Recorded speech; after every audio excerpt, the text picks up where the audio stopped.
Hey everyone, welcome back to Stoic Saga, where we explore the deeper reasons behind the way we think, feel, and interact with the world. In today's episode, we're diving into a topic that many of us have experienced, but don't always understand: why you don't like being around people. Whether it's due to personality traits, past experiences, or deeper mental and emotional challenges, feeling uncomfortable in social situations is more common than you might think. In this episode, we'll break down 11 key reasons why socializing may not be your thing, from introversion to trust issues.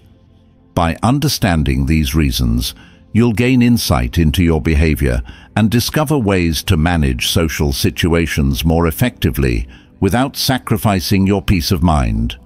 If you've ever wondered why you feel this way or how you can navigate these challenges, this episode is for you. If you find these insights helpful, don't forget to like, subscribe, and share this video with someone who might relate to these experiences. Let's dive in and explore what could be making socializing more challenging for you. 1. Introversion. One of the most common reasons people don't enjoy being around others is introversion. If you identify as an introvert, it doesn't mean that you dislike people. It simply means that social interactions, especially in large groups, can be draining for you. Introverts typically find more energy and fulfillment in solitary activities or one-on-one conversations rather than in big social gatherings. As Carl Jung, the famous psychologist, once said, "Your visions will become clear only when you can look into your own heart. Who looks outside dreams. Who looks inside awakes." This perfectly describes the introvert's tendency to find comfort in their inner world. Think of it like this. For an introvert, attending a party with loud music and lots of people can feel like running a marathon. It takes a lot of mental and emotional energy to navigate social dynamics, make small talk, and stay engaged. After a while, introverts often feel the need to retreat, recharge, and get back to their own space, where they can process their thoughts and emotions without the distractions of a social environment. This isn't about disliking others. It's more about needing that quiet time to feel balanced. For example, let's say you're invited to a big family gathering. You might genuinely enjoy seeing your loved ones, but after a few hours you start feeling overwhelmed or mentally exhausted. This is a common experience for introverts. While extroverts gain energy from being around others, introverts lose energy in those same situations, which is why they often prefer smaller, more intimate settings. But here's the thing: being introverted isn't a bad thing, and it's definitely not something you need to change. It's just part of who you are. The challenge is learning to manage your energy and set boundaries that allow you to engage with others in ways that feel comfortable for you. This might mean limiting your time at social events or making sure you have plenty of downtime afterward to recharge. One way to navigate this is by scheduling recovery time after social events. If you know that a particular day will be socially demanding, plan some quiet time for yourself, either before or after the event. Whether it's reading, watching a movie, or simply being alone with your thoughts, giving yourself this space will help you feel more in control of your energy levels. In relationships, introversion can sometimes be misunderstood. People may think you're being distant or uninterested, but in reality, you just need more time to recharge. Open communication with friends, family, and partners can help them understand that your need for solitude isn't a reflection of how you feel about them. It's simply part of how you manage your energy. At the end of the day, understanding that introversion is a natural part of who you are can help you embrace your preferences without guilt. As to Susan Cain, author of Quiet, The Power of Introverts in a World That Can't Stop Talking, said, "There's zero correlation between being the best talker and having the best ideas." This serves as a reminder that introverts have incredible strengths, including deep thinking and creativity, and those qualities are just as valuable as being social. 2. Sensory processing sensitivity. Another reason you might not enjoy being around people is sensory processing sensitivity. If you've ever felt overwhelmed by loud noises, bright lights, or even strong smells in social settings, you could be a highly sensitive person, HSP. People with sensory processing sensitivity are more attuned to their environment and can quickly feel overstimulated by things that others might not even notice. This isn't a flaw, it's simply how your nervous system processes the world around you. Being highly sensitive can make social situations particularly challenging because, in addition to navigating conversations and social cues, you're also processing all the sensory input around you. For example, if you're at a crowded event, you might feel uncomfortable because of the noise level, the number of people, or even the texture of the environment, things that most people might not be bothered by. As Elaine Aron, the psychologist who coined the term highly sensitive person, explained, "Highly sensitive people feel things more deeply and react more intensely to their environment." For a person with sensory processing sensitivity, socializing can feel like trying to have a meaningful conversation while standing next to a speaker blasting loud music. The sensory overload makes it harder to focus on what's being said, leaving you feeling drained or anxious after even short interactions. This sensitivity to external stimuli is often misunderstood, and people may assume that you're being difficult or picky, when in reality, your brain is just wired differently. One example of how sensory processing sensitivity might affect you is if you're at a busy restaurant with a group of friends. While everyone else seems to be enjoying the atmosphere, you might feel distracted by the clinking of dishes, the chatter of other tables, and the bright overhead lights. As a result, you find it hard to concentrate on the conversation, and by the end of the night, you're mentally and physically exhausted. If you're a highly sensitive person, it's important to recognize your limits and find ways to manage your environment. This might mean choosing quieter, less crowded places for socializing or taking breaks when you start to feel overstimulated. Don't be afraid to advocate for your needs. For instance, if a particular setting is too overwhelming, suggest moving to a quieter space or stepping outside for some fresh air. In relationships, it's helpful to communicate your sensitivity to those close to you. Let them know that it's not about being antisocial, but rather about needing to control your environment to feel comfortable. Most people will be understanding once they realize that your reactions are tied to sensory overload rather than disinterest or moodiness. On a positive note, being highly sensitive also comes with strengths. People with sensory processing sensitivity tend to be more empathetic, noticing subtle emotional cues in others, and responding with care and compassion. You might also have a heightened appreciation for art, music, or nature, as your senses allow you to experience beauty in a deep, meaningful way. As Albert Einstein once said, "The intuitive mind is a sacred gift, and the rational mind is a faithful servant." Your sensitivity, when managed well, can be a source of creativity and insight. In conclusion, sensory processing sensitivity is just one reason why you might not enjoy being around people, but it's something that can be managed with the right strategies.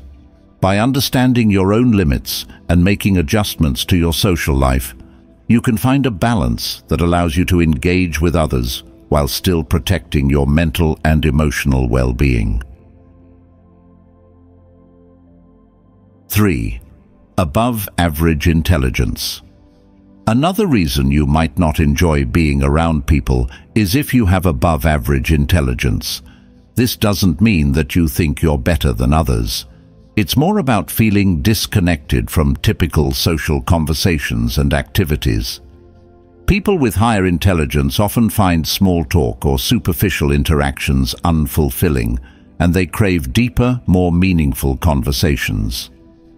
Albert Einstein once said, "Great spirits have always encountered violent opposition from mediocre minds."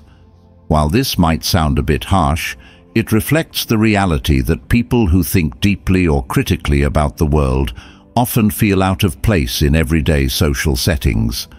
When you're someone who enjoys thinking about big ideas, philosophical questions, or complex problems, it can be frustrating to engage in the usual chit-chat that happens in social gatherings. You might find yourself wondering why people spend so much time talking about trivial things when there are more important or interesting topics to discuss. This can lead to feelings of boredom or even alienation in social settings, making you prefer to be alone or around a select few individuals who share your intellectual curiosity. Imagine attending a party where everyone is discussing the latest reality TV show or gossiping about mutual acquaintances. While others might be fully engaged in the conversation, you might find it hard to relate, and your mind might wander to more stimulating topics like science, history, or personal growth. It's not that you don't care about people, it's just that your brain is wired to crave more intellectually stimulating content. For people with above-average intelligence, it's common to feel misunderstood in social settings. You might feel like you're speaking a different language when trying to engage in deeper conversations, and this can lead to a sense of isolation. Marcus Aurelius once said, "The more we value things outside our control, the less control we have." In social settings, this might mean recognizing that you can't control the level of depth in conversations with others, but you can control how you respond and whether you choose to engage or politely disengage. If you find yourself in this situation often, it's important to seek out environments where you can have more meaningful discussions. This might mean joining book clubs, intellectual meetups, or online forums where people discuss topics that interest you. Finding your tribe of like-minded individuals can help bridge the gap between feeling isolated and feeling connected. Just because you don't fit into typical social settings doesn't mean you can't find fulfilling relationships with others who share your passions. It's also helpful to practice patience and understanding with people who may not share your intellectual interests. Not everyone is going to want to discuss philosophy or world issues at a social event, and that's okay. By accepting that not every conversation needs to be profound, you can still find joy in lighter interactions without feeling frustrated or disconnected. Seneca wisely said, "We suffer more often in imagination than in reality." This reminds us that sometimes our discomfort in social situations is more about our own expectations than about the people around us. In relationships, having above-average intelligence can sometimes create a gap if your partner or friends don't share your intellectual interests. However, with open communication, it's possible to find a balance where you respect each other's differences. You might have a friend who loves discussing movies or fashion while you prefer to talk about philosophy. By finding common ground and accepting that not every interaction needs to be deeply intellectual, you can still enjoy meaningful connections. Finally, remember that intelligence comes in many forms. While you may have a gift for analytical thinking or problem-solving, others might excel in emotional intelligence or creativity. Appreciating the different types of intelligence can help you feel more connected to others, even if they don't share your particular intellectual strengths. In conclusion, having above-average intelligence can sometimes make socializing difficult, especially if you crave deeper conversations and intellectual stimulation. However, by seeking out environments that nurture your interests and practicing patience with others, you can find a balance between meaningful connections and personal fulfillment. Fourth, mental health challenges. Mental health challenges can be a major reason why some people don't enjoy being around others. Conditions like anxiety, depression, or social phobia can make social interactions feel overwhelming, exhausting, or even frightening. While everyone experiences occasional discomfort in social situations, mental health issues can amplify these feelings to the point where socializing becomes something you actively avoid. The Stoics believed in facing life's challenges head-on, but they also understood the importance of managing what's within our control. Epictetus said, "We cannot choose our external circumstances, but we can always choose how we respond to them."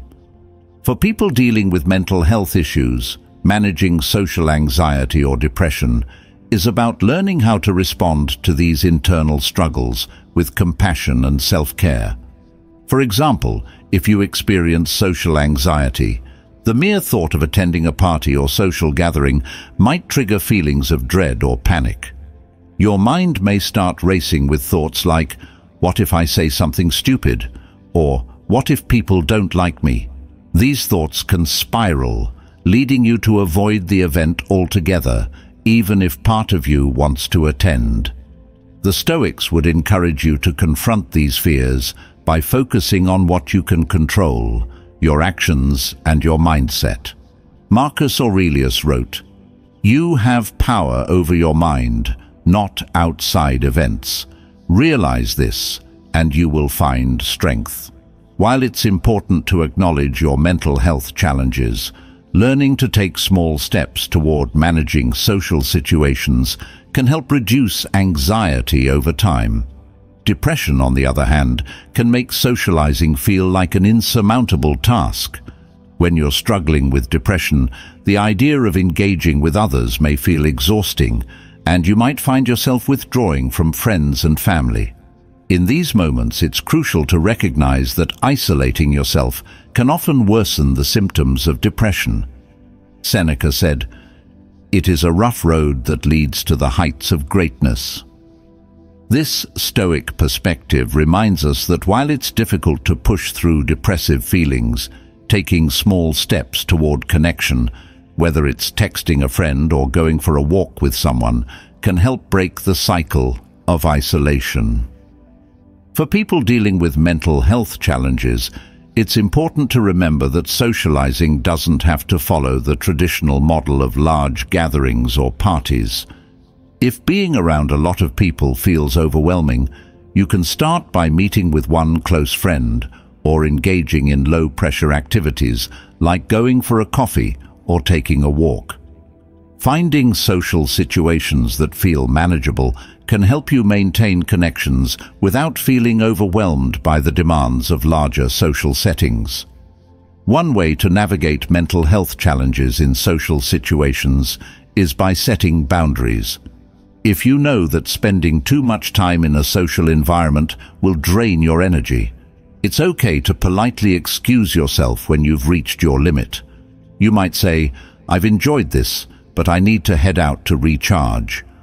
Most people will understand, especially if they know you're managing anxiety or depression.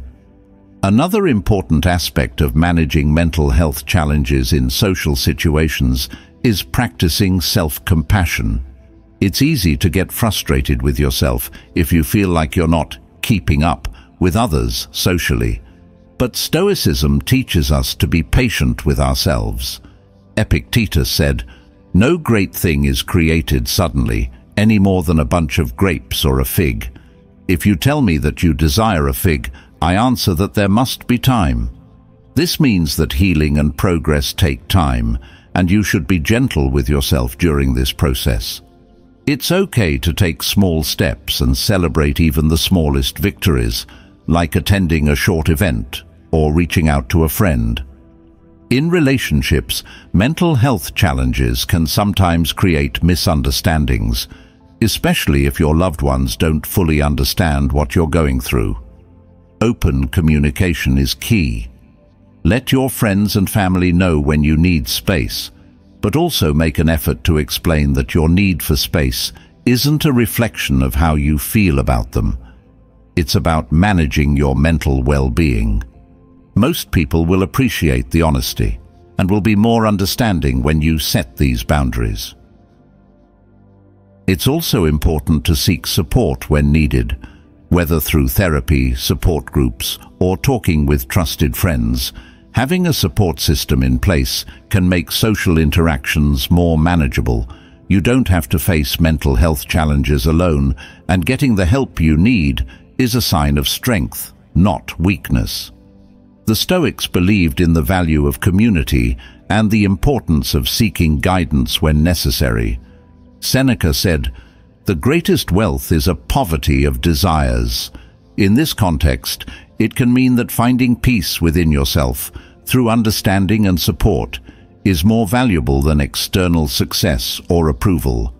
In conclusion, mental health challenges like anxiety, depression, or social phobia can make socializing difficult, but they don't have to isolate you completely.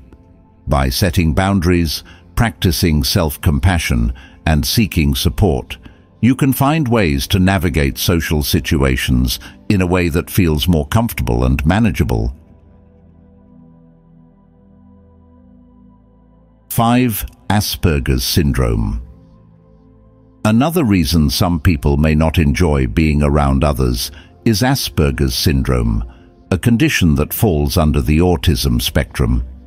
People with Asperger's, often referred to as having high-functioning autism, tend to have difficulty with social interactions, understanding non-verbal cues, and navigating unspoken social rules. This can make being in social settings feel overwhelming or confusing, and they might prefer solitude or structured environments where they know what to expect. Temple Grandin, a well-known author and speaker with autism, said, "I am different, not less." This quote highlights the idea that people with Asperger's think and experience the world in unique ways, but that doesn't make their experience any less valuable. For someone with Asperger's, conversations that seem effortless to others can feel like navigating a maze of unwritten rules.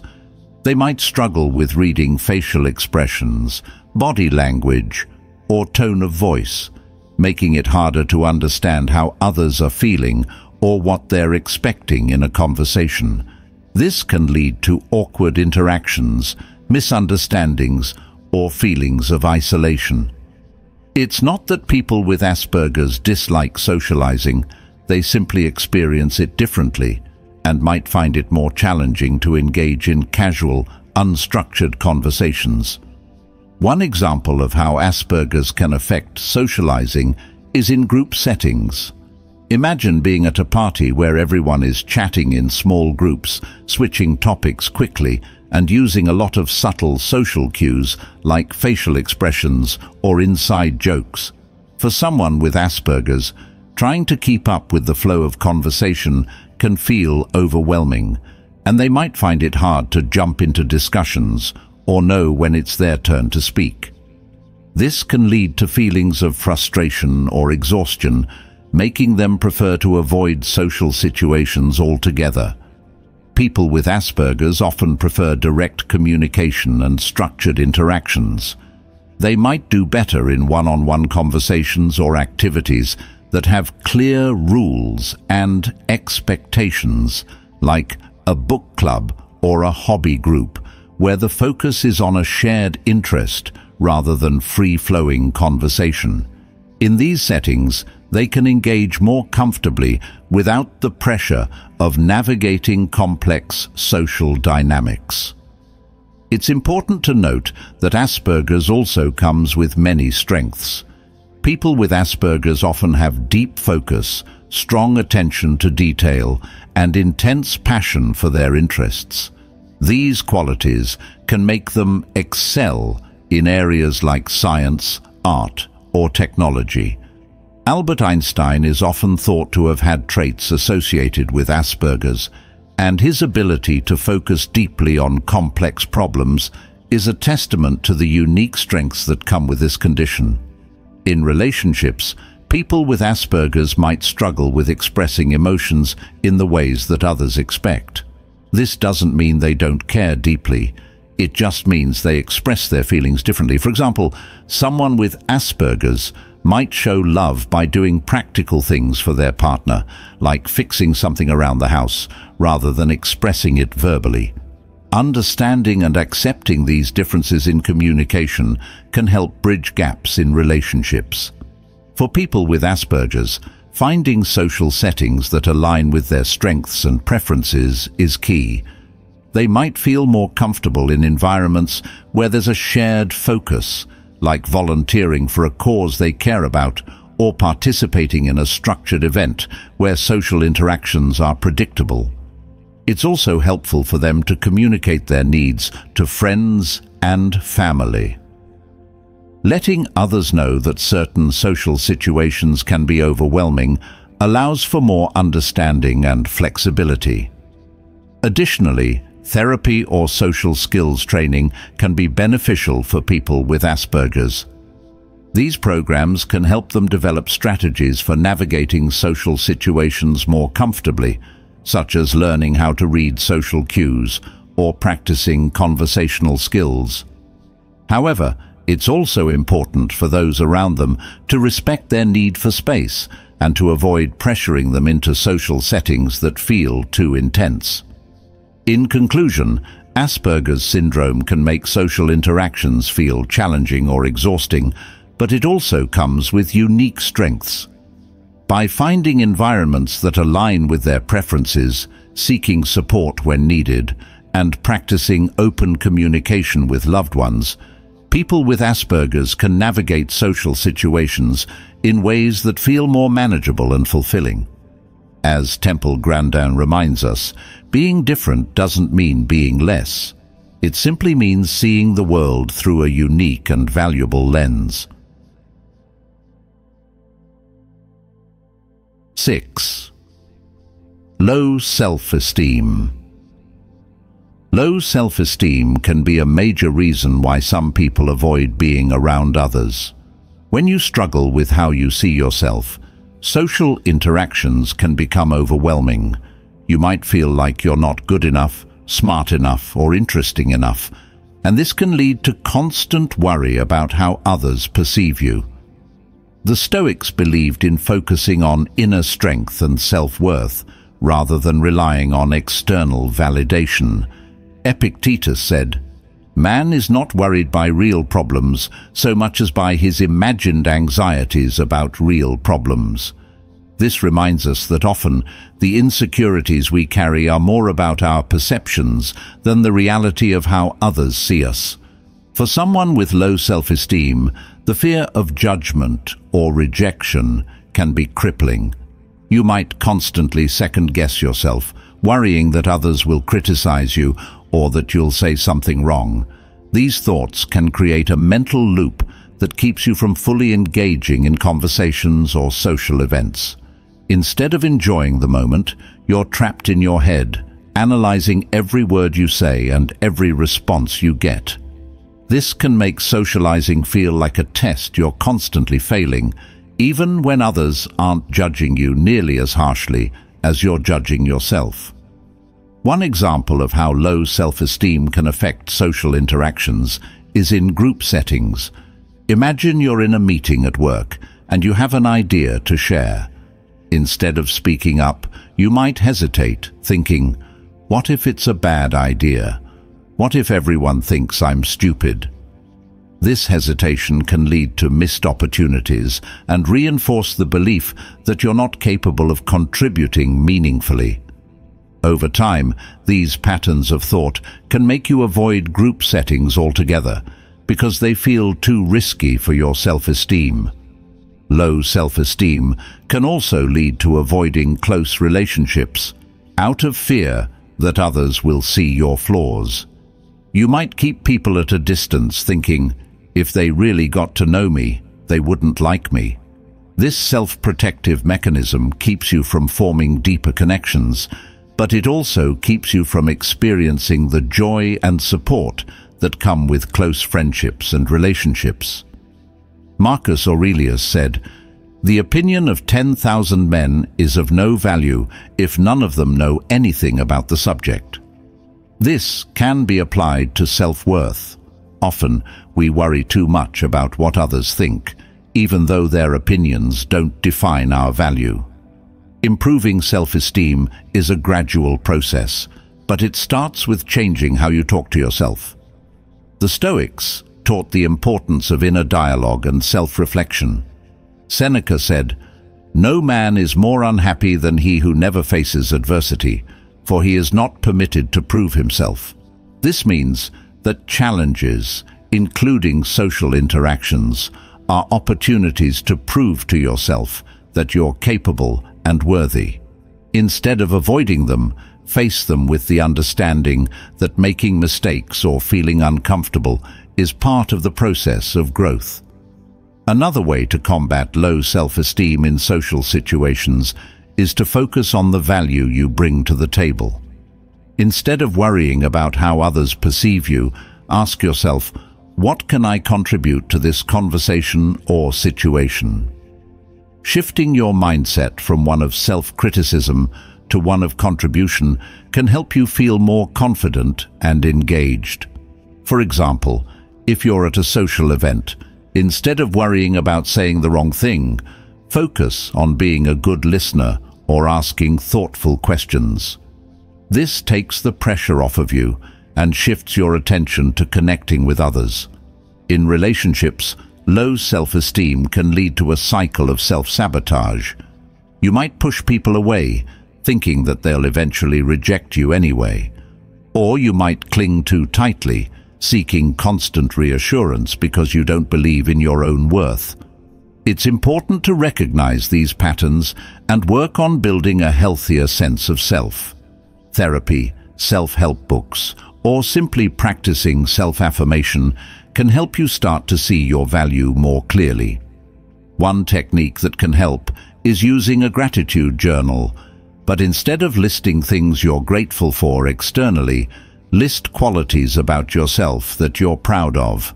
It could be anything from being a good friend to having a talent for cooking, or even just being patient. By consistently focusing on your strengths, you gradually rewire your brain to think more positively about yourself. As Epictetus said, "It is not events that disturb people, it is their judgments concerning them." By changing your judgment about yourself, you can change your experience of social interactions. In conclusion, low self-esteem can make socializing feel like a challenge, but it's possible to improve your self-image with patience and practice. The Stoics remind us to focus on our inner worth and to be less concerned with external judgments. By changing how you talk to yourself, recognizing your strengths, and facing social situations with the intent to grow, you can gradually build more confidence and ease in your interactions with others. 7. Lack of social skills. A lack of social skills can be another reason why some people don't enjoy being around others. If you've ever found it difficult to read social cues, start or maintain conversations, or understand the flow of social interactions, you're not alone. Many people struggle with these skills, and it can make socializing feel awkward, uncomfortable, or even stressful. While some individuals seem to pick up social skills naturally, others need more time and practice to feel confident in social settings. The Stoics remind us that mastery comes from effort and repetition. Epictetus said, No man is free who is not master of himself. In the context of social skills, this means that with patience and practice, anyone can improve and feel more at ease in social situations. A lack of social skills can manifest in several ways. You might struggle with small talk, finding it difficult to know what to say or how to keep a conversation going. Or perhaps you feel unsure about when it's appropriate to join a conversation or how to gracefully exit one. Social settings that involve unspoken rules, like knowing when to laugh, how to interpret sarcasm, or when to offer a handshake, can feel confusing or overwhelming. Imagine being at a networking event where people are mingling and exchanging ideas. If you're unsure about how to introduce yourself or start a conversation, you might find yourself standing on the sidelines, feeling disconnected. Others may seem to effortlessly engage with one another, while you're left wondering, how do they do it? This can lead to feelings of frustration and may even cause you to avoid similar situations in the future. However, social skills, like any other skill, can be learned and improved over time. One of the first steps is understanding that social interactions are not about perfection, they're about connection. People aren't expecting you to be flawless in conversation, they're looking for genuine connection, even if it's a bit awkward at times. Seneca said, "It is not the man who has too little, but the man who craves more, that is poor." This reminds us that socializing isn't about trying to impress others or striving for perfection, but about being comfortable with who you are and building connections based on authenticity. For those who struggle with social skills, practice is key. Start by focusing on small, manageable interactions. If you find large groups intimidating, begin by engaging in one-on-one conversations or small group settings. Practice asking open-ended questions to keep conversations flowing, and don't be afraid to pause and listen. People appreciate being heard, and active listening can take some of the pressure off of you to constantly keep the conversation going. As Dale Carnegie said in his famous book, How to Win Friends and Influence People, you can make more friends in 2 months by becoming interested in other people than you can in 2 years by trying to get other people interested in you. Another helpful strategy is to observe social interactions around you. Pay attention to how others navigate conversations, respond to body language, and manage social cues. By observing people who seem to have strong social skills, you can pick up on subtle techniques that you can then practice in your own interactions. Over time, these skills will start to feel more natural. It's also important to remember that social skills are a two-way street. If you're worried about not knowing what to say, try shifting the focus from yourself to the person you're talking to. Ask questions about their interests, opinions, or experiences. Most people love talking about themselves, and showing genuine curiosity can help you connect with others more easily. Epictetus taught that we should focus on what we can control, our thoughts, actions, and how we approach situations. In social interactions, you can control your curiosity and willingness to engage, even if you don't always have the perfect response. In relationships, a lack of social skills can sometimes create misunderstandings or miscommunications. For example, you might miss subtle cues that your partner or friend is upset, or you might struggle to express your own feelings in a way that feels clear and direct. Open communication and a willingness to learn can help bridge these gaps. Let your loved ones know that you're working on improving your social skills and ask for their patience and feedback. Most people will appreciate the effort and will be happy to support you on your journey. One tool that can help is role-playing or practicing social scenarios with a trusted friend or family member. This allows you to experiment with different conversation techniques in a low-pressure setting. Over time, these rehearsed interactions will help you feel more prepared and confident in real social situations.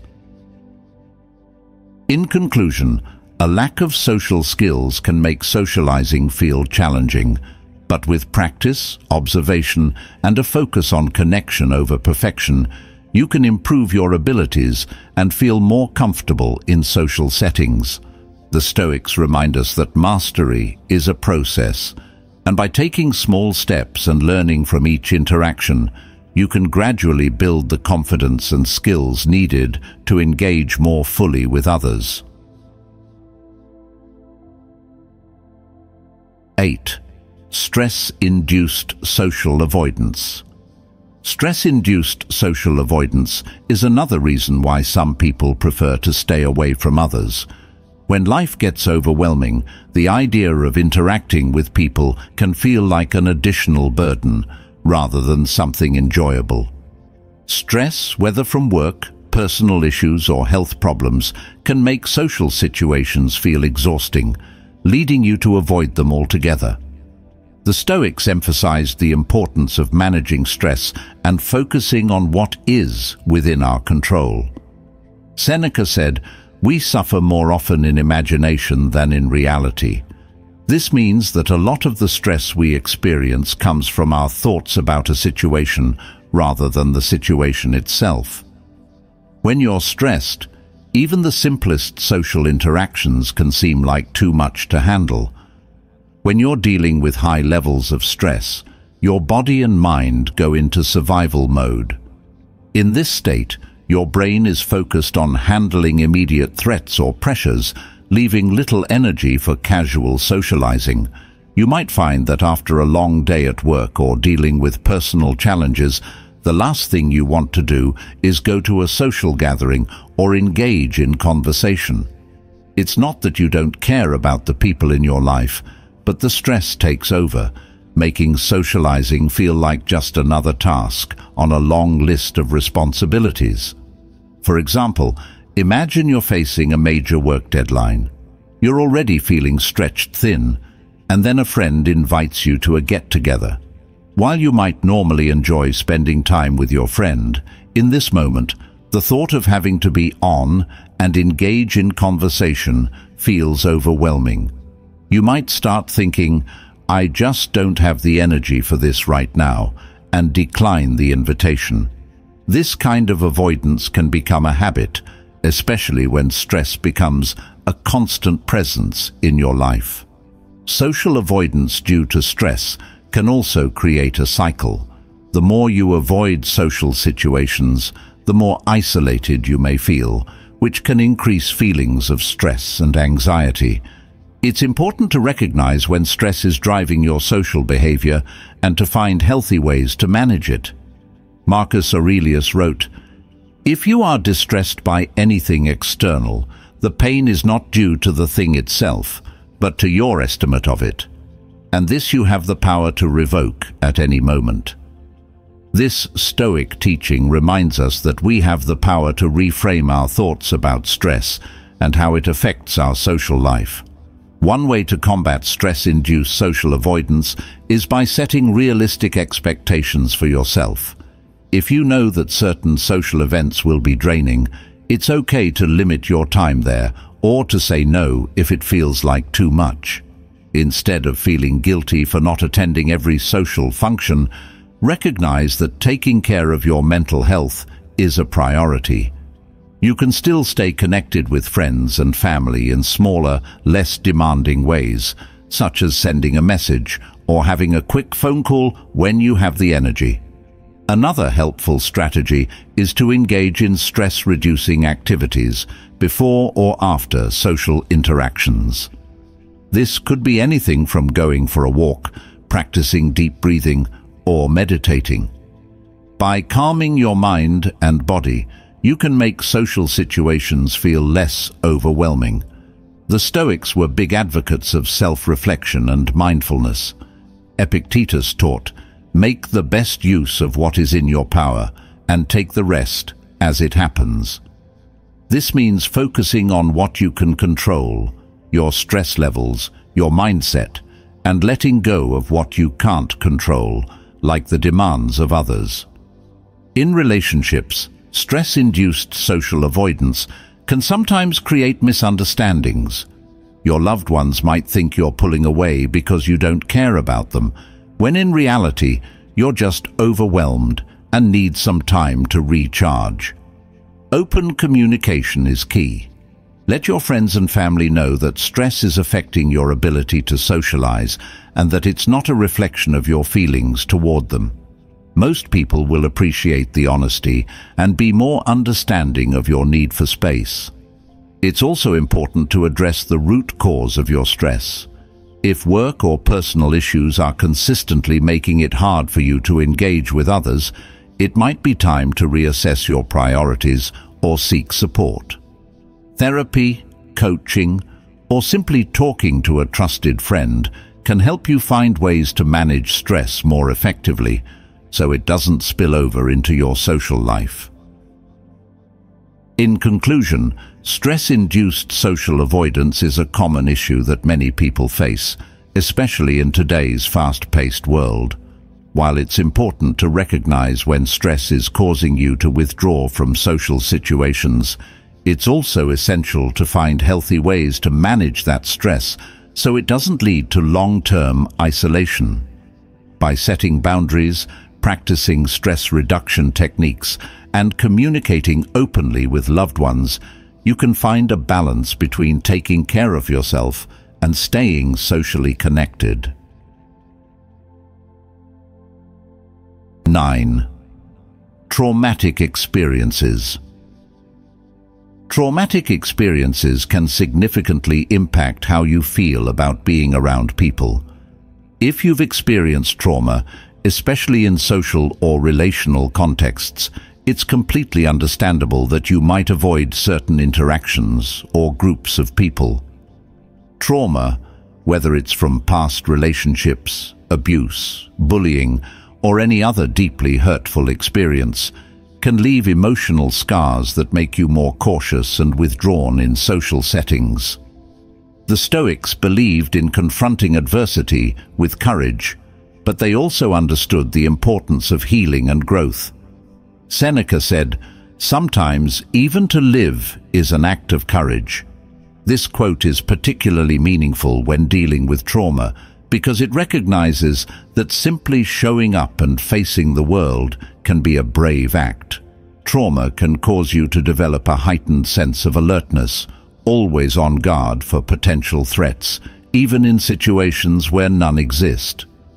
This can make socializing feel unsafe, as your brain might interpret new interactions as risky or overwhelming. For example, someone who has experienced emotional or physical abuse in a past relationship might find it difficult to trust others or feel comfortable in social settings, constantly worrying about being hurt again. Even seemingly harmless situations can trigger memories of the trauma, causing feelings of anxiety or fear.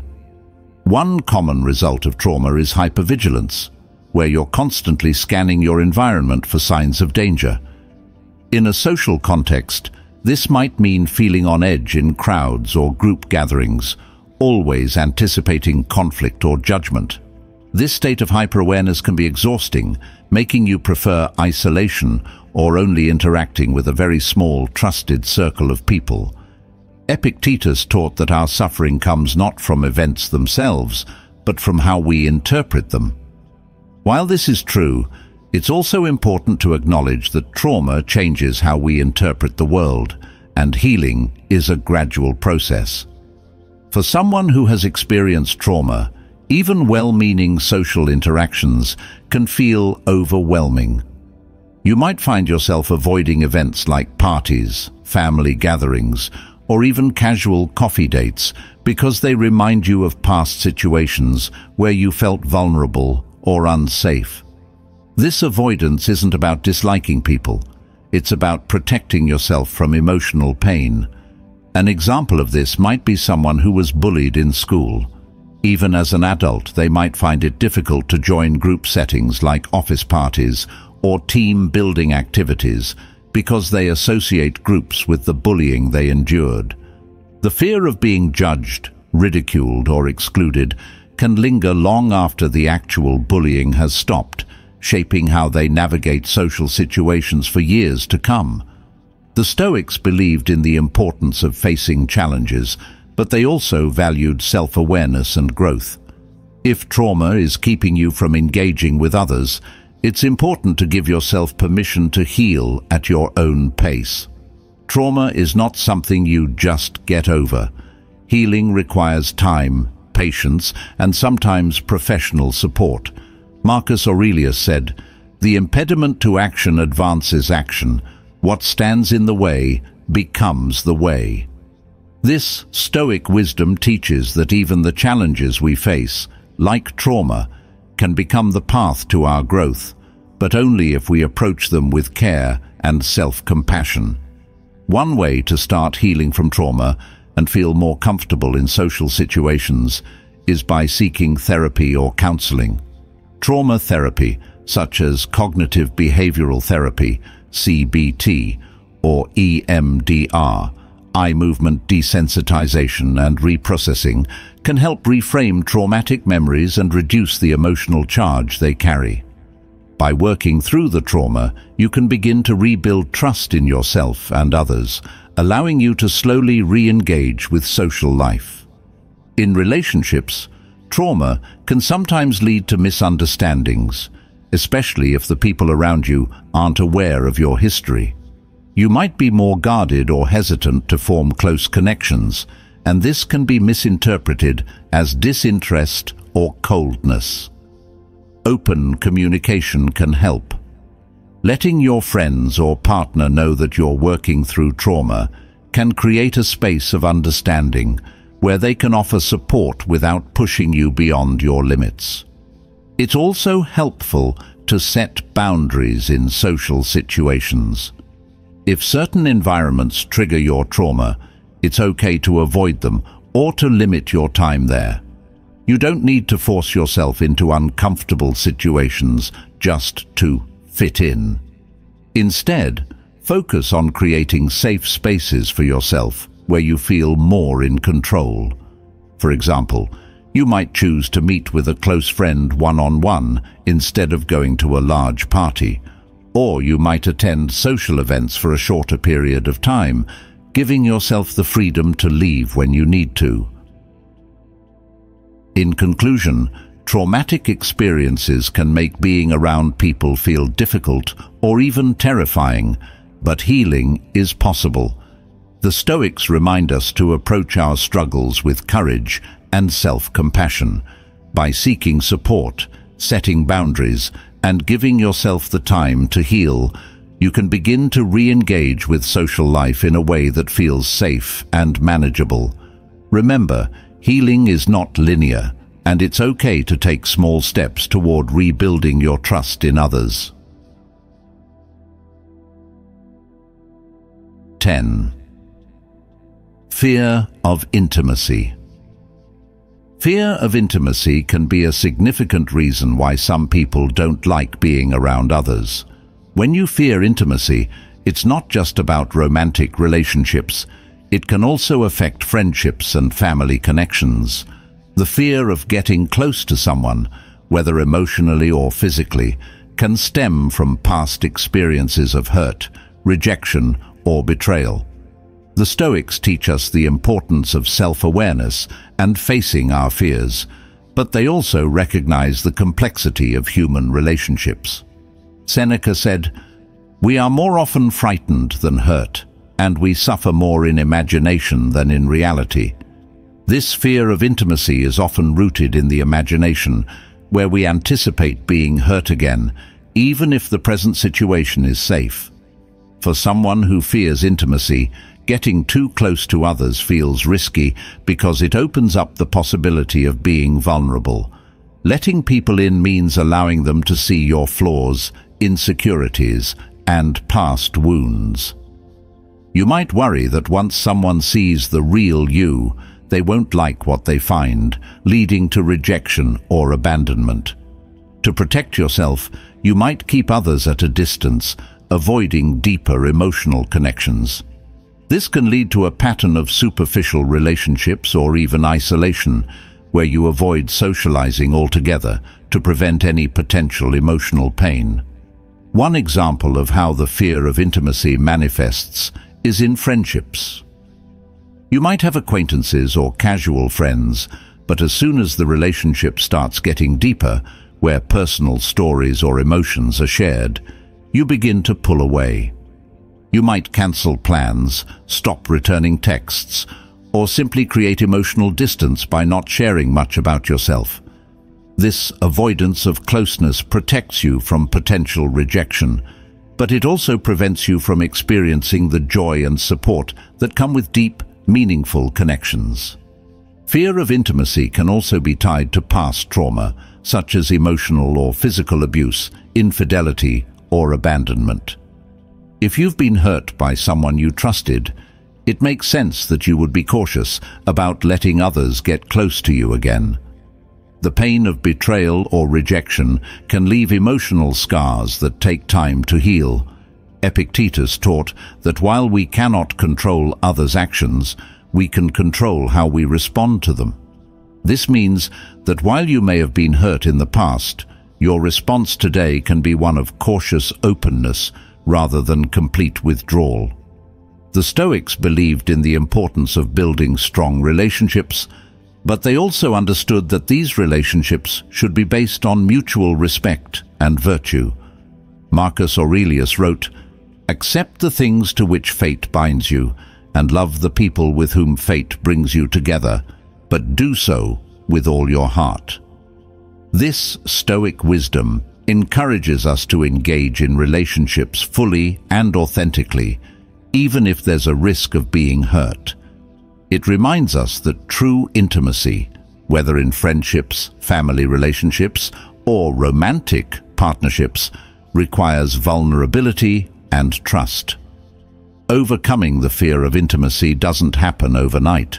It's a gradual process that involves learning to trust others and, perhaps more importantly, learning to trust yourself. Start by being honest with yourself about where the fear comes from. Is it rooted in past experiences, or is it based on a fear of future pain? Seneca said, "It is not the man who has too little, but the man who craves more that is poor." This can be applied to intimacy. Often, our fear of intimacy comes from craving certainty and control in relationships, which is impossible. Accepting that relationships come with uncertainty can help you embrace closeness without letting fear dominate your actions. Another important step is practicing vulnerability in small, manageable ways. You don't have to dive into deep emotional conversations with everyone you meet, but you can start by sharing a little more of yourself with someone you trust. Over time, as you experience positive reactions from others, you'll begin to see that intimacy doesn't always lead to rejection or pain. In fact, it can lead to stronger bonds and a deeper sense of connection with those around you. In relationships, fear of intimacy can lead to misunderstandings or a lack of emotional closeness. If your partner or friend doesn't understand why you're pulling away, they might assume you're disinterested or uninvested. Open communication is key here. Letting the people in your life know that you struggle with intimacy can help them be more understanding and patient as you work through your fears. Most importantly, it creates a space where they can support you rather than feeling hurt by your distance. It's also helpful to set boundaries that make you feel safe while still allowing for connection. For example, you might set limits on how often you engage in emotionally intense conversations or take time to recharge after spending time with loved ones. These boundaries allow you to manage your fear of intimacy while still building relationships at a pace that feels comfortable for you. In conclusion, fear of intimacy can make it difficult to form close relationships, but it's a fear that can be overcome with time, patience, and self-awareness. The Stoics remind us that while vulnerability comes with risks, it's also the key to deeper connections and a more fulfilling life. By practicing small acts of vulnerability, setting boundaries, and communicating openly with those you trust, you can begin to let go of the fear and embrace the rewards that come with intimacy. 11. Trust issues. Trust issues are another major reason why some people avoid being around others. When you've been hurt or betrayed in the past, it can be difficult to trust again, leading to a natural tendency to keep your distance from people. Trust, once broken, can be hard to rebuild, and the fear of being let down again can prevent you from forming new relationships or deepening existing ones. The Stoics understood the importance of trust and resilience in relationships, but also recognized the need for caution. Marcus Aurelius wrote, "The best revenge is to be unlike him who performed the injury." In this context, it means that instead of letting trust issues consume you, strive to live with integrity and openness, even in the face of past betrayals. Trust issues often stem from past experiences where someone close to you, whether a friend, family member, or romantic partner, betrayed your trust. This betrayal might have been in the form of dishonesty, infidelity, or even emotional abandonment. After such experiences, it's natural to become more guarded, questioning the intentions of those around you. You might find yourself constantly wondering if people are being genuine or if they have hidden motives, leading to an overall sense of unease in social situations. For example, imagine you've had a close friend who betrayed your confidence by sharing something personal you told them in private. After that experience, you might struggle to open up to new friends or even to the same friend, always worrying that your trust could be violated again. This can make social interactions feel risky, as you're constantly calculating whether someone is trustworthy enough to let into your life. Over time, this hesitation to trust can lead to isolation or superficial relationships, where you never feel fully connected to others.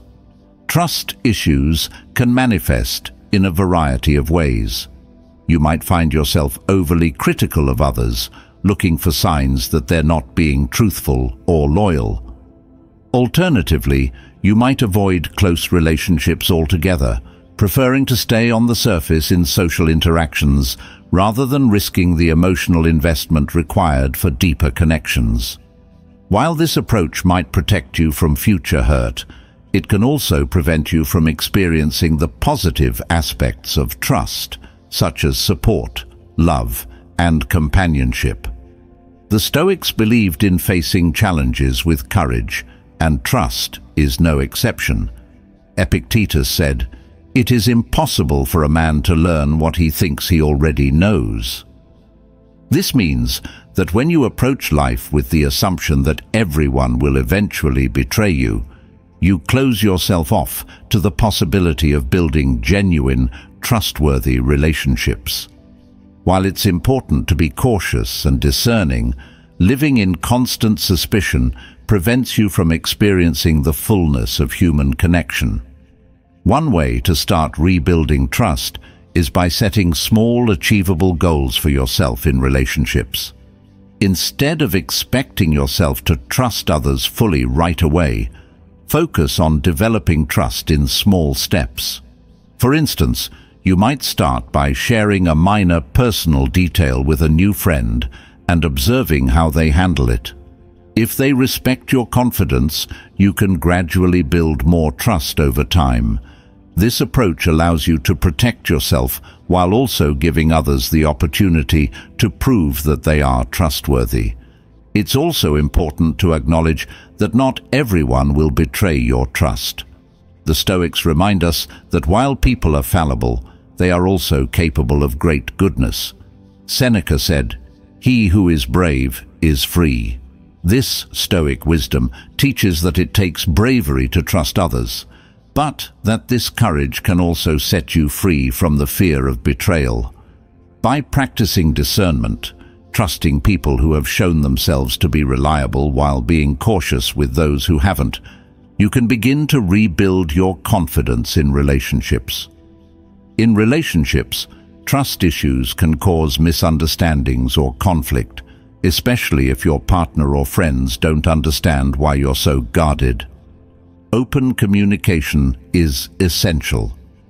Let the people in your life know that trust is something you struggle with and explain the reasons behind it. Most people will be empathetic and willing to work with you as you navigate your trust issues, especially if they understand that your hesitation comes from past experiences, not from a lack of care for them. It's also helpful to set clear boundaries. If trust is something you're working on, it's okay to take things slowly and establish what makes you feel safe. For example, you might let your friends or partner know that you need time before sharing certain personal details, or that you prefer to move at a slower pace when it comes to emotional closeness. Boundaries give you a sense of control and allow you to engage with others without feeling overwhelmed by the pressure to trust immediately. In conclusion, trust issues can make it hard to be around others, but with patience, discernment, and clear boundaries, you can begin to rebuild your ability to trust. The Stoics remind us that while trust requires vulnerability, it also brings the reward of deeper, more fulfilling connections.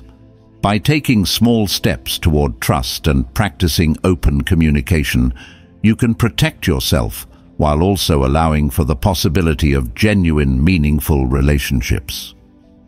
Thank you for joining us on this journey through the 11 reasons why you don't like being around people.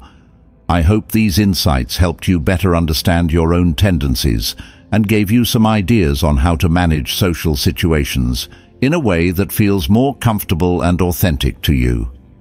Remember, there's no right or wrong way to interact with the world. What matters most is that you're true to yourself and your needs. Whether you're dealing with introversion, trust issues, or past trauma, it's important to give yourself the space and compassion to heal and grow at your own pace. Socializing isn't a one-size-fits-all experience, and by setting boundaries, practicing self-awareness, and taking small steps, you can find the balance that works best for you. If you enjoyed this episode, please give it a thumbs up, and don't forget to subscribe to Stoic Saga for more wisdom and strategies to help you live a more grounded and fulfilled life. Share this video with anyone who might need to hear these messages today. Until next time, stay strong, stay true to yourself, and keep embracing the Stoic way of life.